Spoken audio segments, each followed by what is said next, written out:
قال أولو جئتك بشيء مبين قال فأت به إن كنت من الصادقين فألقى عصاه فإذا هي ثعبان مبين ونزع يده فإذا هي بيضاء للناظرين قال للملأ حوله إن هذا لساحر عليم يريد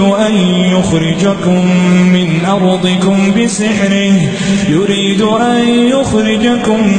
من أرضكم بسحره فماذا تأمرون قالوا أرجه وأخاه وابعث في المدائن حاشرين يأتوك بكل سحار عليم فجمع السحرة لميقات يوم معلوم وقيل للناس هل أنتم مجتمعون لعلنا نتبع السحرة إن كانوا هم الغالبين فلما جاء السحرة قالوا لفرعون أئن لنا لأجرا إن كنا نحن الغالبين قال نعم وإنكم إذا لمن المقربين قال لهم موسى ألقوا ما أنتم ملقون فألقوا حبالهم وعصيهم وقالوا بعزة فرعون إنا لنحن الغالبون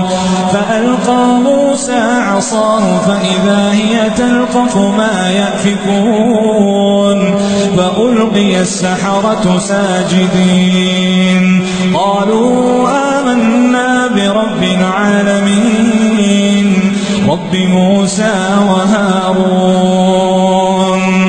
قال آمنتم له قبل أن آذن لكم إنه لكبيركم الذي علمكم السحر فلسوف تعلمون لأقطعن أيديكم وأرجلكم من خلاف ولأصلبنكم أجمعين قالوا لا طير إنا إلى ربنا منقلبون إنا نطمع أن يغفر لنا ربنا خطايانا أن كنا أول المؤمنين وأوحينا إلى موسى أن أسر بعبادي إنكم متبعون فأرسل فرعون في المدائن حاشرين